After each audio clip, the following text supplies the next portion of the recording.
Aujourd'hui, on va parler d'une race qui est assez confidentielle en France, le chien nu péruvien. J'aimerais savoir tout d'abord comment s'est déroulée la présentation de votre film, que vous avez présenté pour la première fois à l'UNESCO.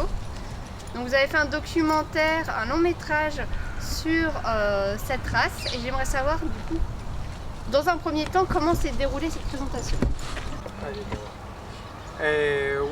La présentation s'est très bien passée. On est vraiment ravis d'avoir présenté ce film, Le chien nu du Pérou, à l'UNESCO, les Nations Unies de la science, de l'éducation et de la culture.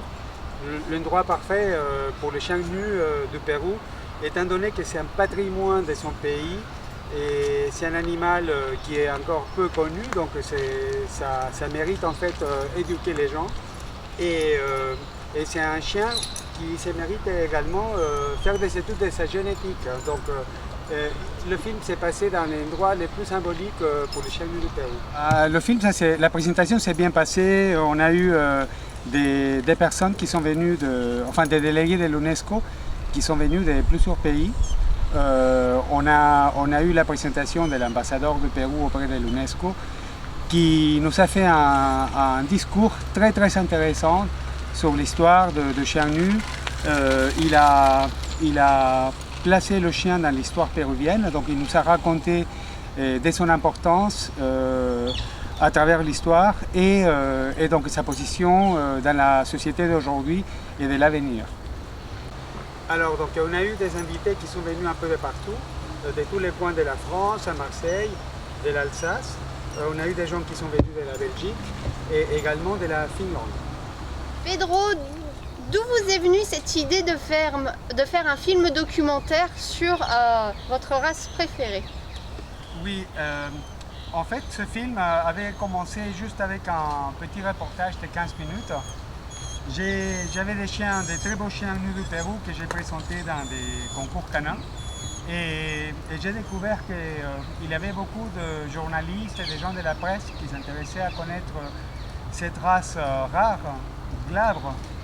Et je me suis dit pourquoi pas marquer mon expérience en faisant juste un petit reportage de 15 minutes. Et ensuite, j'ai découvert que derrière le chien nu du Pérou, il y avait toute une culture. Il y avait beaucoup de gens qui s'intéressaient à lui de différentes façons. Et c'est comme ça que je me suis dit peut-être que ça vaut la peine de faire plutôt un film.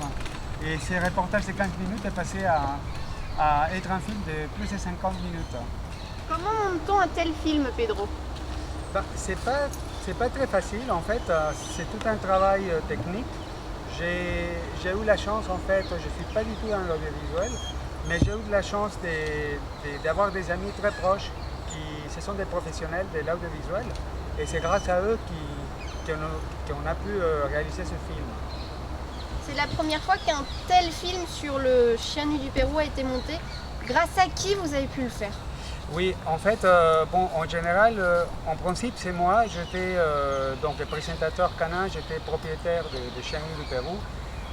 J'ai eu la chance de voyager, j'habite à Paris et j'allais au Pérou également. J'ai rencontré beaucoup de personnes qui s'intéressaient à ces chiens et je me suis dit pourquoi pas faire un documentaire qui rassemblait toutes ces personnes qui sont derrière lui et que je puisse montrer tout ce travail de façon d'avoir un documentaire, justement un documentaire qui puisse expliquer le travail de tous ces professionnels. Pourquoi avoir monté un tel film? Quel est son objectif? Oui, alors l'objectif de ce film, il en a trois. Le premier, c'est déjà retracer l'histoire millénaire du chien nu du Pérou dans son pays d'origine. Le deuxième, c'est de mettre en valeur le travail de toutes les personnes qui sont autour de chien nu du Pérou, que ce soit des vétérinaires, que ce soit des archéologues, que ce soit des éleveurs, des artistes et des historiens. Donc tout ce travail-là que mérite en fait le mettre en scène. Mais le troisième objectif, et je trouve que c'est le plus important, c'est celui de rassurer la préservation de cette race, conserver sa génétique, de manière à que cette race puisse perdurer tout au long de notre histoire. Alors parlez-nous un peu des acteurs de ce film, parlez-nous des chiens nus, voilà, où est-ce qu'on peut en trouver, comment bien le choisir, si jamais on en veut un, voilà, quelles sont les démarches à faire? Oui, alors dans ce film, il y a plusieurs acteurs canins. Déjà Unai qui apparaît sur plusieurs plans de films. Unai, c'est un chien qui était champion de sa race au Pérou 3 années consécutives depuis qu'il était né. Et c'est pourquoi on l'a choisi en fait pour travailler dans ce film. On l'a engagé, à lui et à notre mâle péruvien, on les a engagés à des concours canins en Europe. Et c'est comme ça qu'en participant à ces concours canins européens, ils ont pu gagner les titres nécessaires pour participer au championnat des champions à Bruxelles. Donc voilà, ces chiens ils ont travaillé énormément pour faire de la diffusion de leur race. Mais après, on a plusieurs chiens qui sont participés au film. On a des chiens de différents éleveurs européens aussi, belges et puis français. Le chien nu du Pérou, on peut bien sûr le trouver au Pérou, où il a des éleveurs. J'ai conseillé de s'approcher du Kennel Club du Pérou et de l'association des amis de chiens nus du Pérou. Ce sont des organismes qui se trouvent en Facebook ou en Internet. En France, on a le CCCE, c'est le club des Chihuahuas et chiens exotiques, et c'est le club dédié aux chiens nus du Pérou. Et c'est le club qui est plus recommandé pour avoir ce type d'informations. Sinon, on trouve sur Internet aussi les adresses des éleveurs français. Et bon, voilà, c'est pour la France. Sinon aussi, il y a des éleveurs en Europe. Alors, est-ce que vous pouvez nous dire déjà comment on fait pour, une fois qu'on a trouvé son chien par exemple au Pérou ou en Europe, comment on fait pour le ramener en France et quelles sont les particularités de cette race? Oui, alors il a toute une procédure. Le Pérou est considéré, pour l'Europe, c'est considéré un pays qui a la rage parce que l'Amazonie est au Pérou. Mais il faut savoir qu'au Pérou, la rage elle était éradiquée sur le monde canin. Cela dit, les chiens ils doivent passer un test sérologique. Et pour ces tests, il faut s'approcher des laboratoires dédiés à ce type de tests. En France, il y en a quelques-uns qui sont très, très bons et très rapides. Donc, en effet, c'est un chien qui doit respecter certains critères pour entrer à la communauté européenne. L'information, on peut l'avoir à partir du site de la préfecture de police. Et donc, c'est là où les gens qui s'intéressent à ramener un chien de Pérou peuvent trouver ces informations. Pour les particularités, elles sont évidentes. C'est un chien nu. Donc ça mérite à faire attention à la peau, sachant que c'est un chien qui peut avoir une peau très, très, très forte. Ça dépend de la couleur. En général, les chiens qui sont foncés, qui sont obscurs, ils sont en meilleure peau. Les chiens qui sont la peau plus claire, ils sont un petit peu plus sensibles pour les eczémas ou des choses comme ça, mais rien de grave. Moi personnellement, je m'occupe de leur peau pendant les printemps, quand on commence à avoir les premiers rayons de soleil. Et c'est là où il faut soigner la peau et la préparer pour l'été. Sinon, c'est un chien primitif, c'est un chien très très sain qui vit environ 16 années. Il y a eu même des cas où il y a eu des chiens qui ont dépassé les 20 ans de vie. Et il n'a pas de maladie particulière sur le chien nu du Pérou. Ce premier film, c'est plutôt pour sensibiliser les gens, pour mettre en valeur le chien nu du Pérou et attirer l'attention du public de ces chiens historiques et millénaires. La réception, la réponse qu'on a eue du public, elle était incroyable. Il y a beaucoup de gens qui s'intéressent, notamment les jeunes. On a constaté une réponse très positive public en général jeune. Après la présentation à la UNESCO, on a eu plus de 9000 personnes qui ont commenté le film et plus de 3000 personnes qui ont partagé cette information.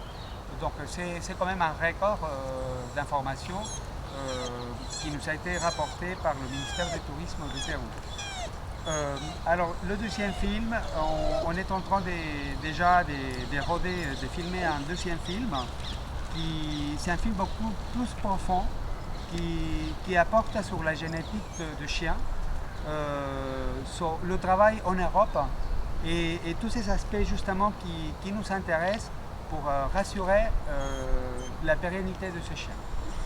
La liste des remerciements elle est assez longue.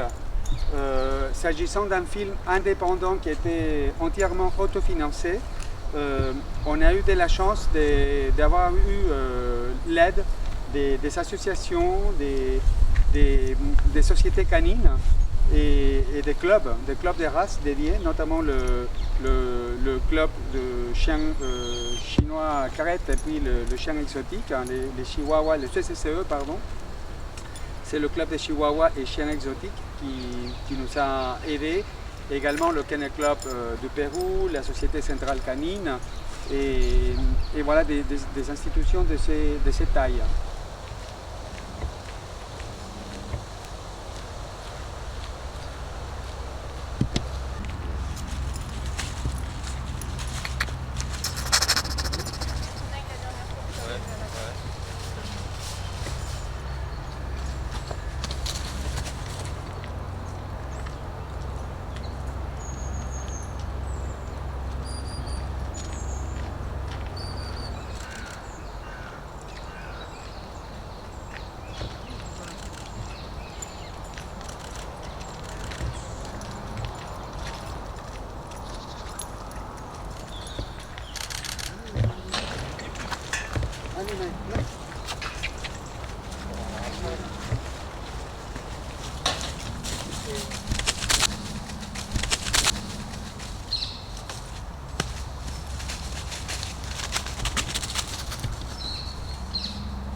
Unai.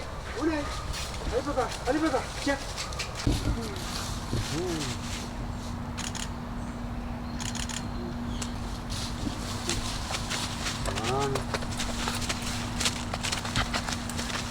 Voilà, ça c'est bien. Regarde, tiens. Allez, Unai.